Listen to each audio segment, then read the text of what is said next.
Excuse me? Oh, okay. So anyway, I want to just read this thing that describes what happened at the farm. I call this a down east tale. Well, Wilbur Hobbs, you know Wilbur Hobbs, he was puttering around in his yard one afternoon when he remembers that the seat in the outhouse was starting to look a little shabby and it needed some attention. That's why we came prepared.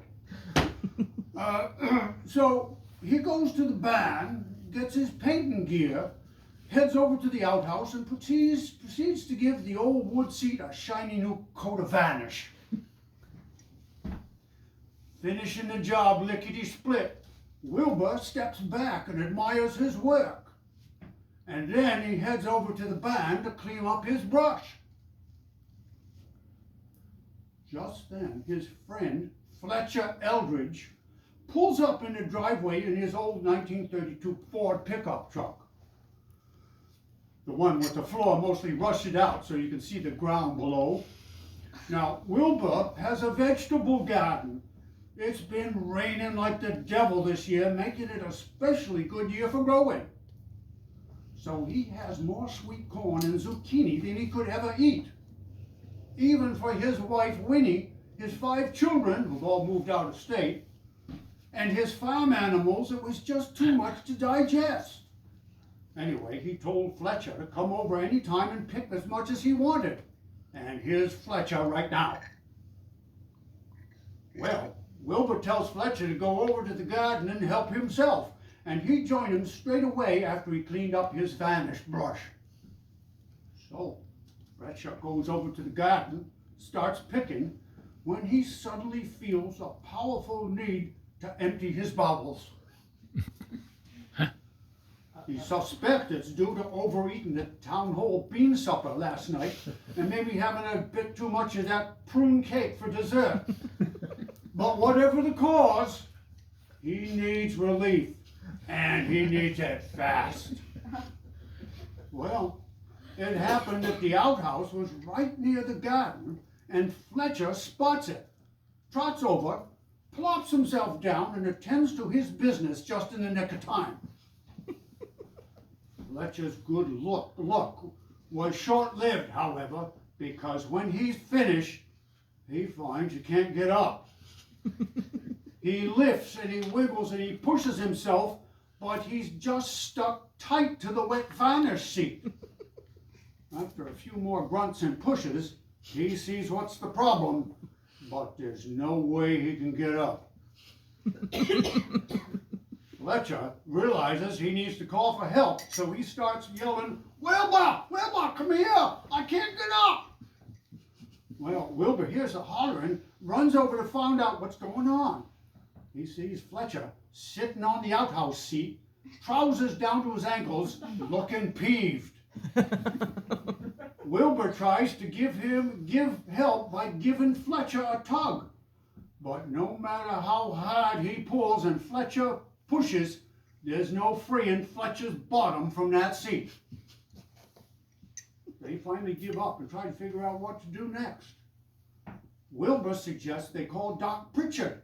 He might bring over something to unstick Fletcher. But then Wilbur remembers that old Doc Pritchard no longer makes house calls. So he suggests they take Fletcher's rickety pickup truck and go straight into town to Doc's office to see him there. "How are we going to get in town when we stuck to this seat, tighter than the bark to a tree?" Fletcher grumbles. But Wilbur tells him not to worry. So he goes and gets a screwdriver, takes out the screws holding the seat to the bench, so Fletcher can stand up, well, sort of. He's kind of hunched over with his backside sticking through the seat, but leaning on Fletcher's arm, they're able to hobble over to Fletcher's truck. So far, so good. But now they've got a new problem. Wilbur says he'll drive, but Fletcher can't stand up straight, much less crawl up under the passenger seat with the outhouse glued to his backside. So when Wilbur tells him to get in the back of the truck on his hands and knees, he doesn't see any other way. And besides, it's only a mile to town. he gets an old blanket from the barn, throws it down on the pickup bed for padding, and helps Fletcher crawl up onto the truck bed. Yeah, forward to the truck. So here's Fletcher up in the back of the truck, on his hands and knees, his head's pointing down toward the cab, with his backside sticking up in the air above the tailgate.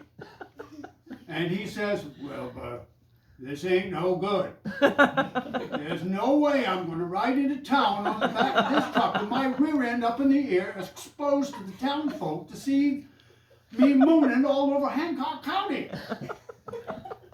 Wilbur ponders the situation a minute and says, "Hold on, I'll get another blanket and we'll throw it over you. You keep still and nobody'll know you're underneath." Well, Fletcher can't think of anything better, so Wilbur gets a blanket, throws it over Fletcher to cover him, and off to town they go, with Wilbur driving slow over the bumps and potholes so as to make it easy as he can for his poor friend in this unfortunate situation. They pull up in front of Doc Pritchard's office. Wilbur gets out, tells Fletcher to stay put while he goes inside yelling, "Doc, we need your help." "What do you mean?" asked Doc. "What's the problem? What do you mean we?" "It'll take too long to explain," said Wilbur. "You just have to come out to the truck and see for yourself."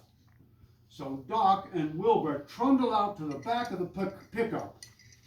Wilbur drops the tailgate, grabs the blanket, pulls it off of Fletcher's backside and says to Doc, "Doc, you ever seen anything like this before?" Doc looks, pauses a minute, rubs his chin and says slowly, "Well, leastways not framed in oval."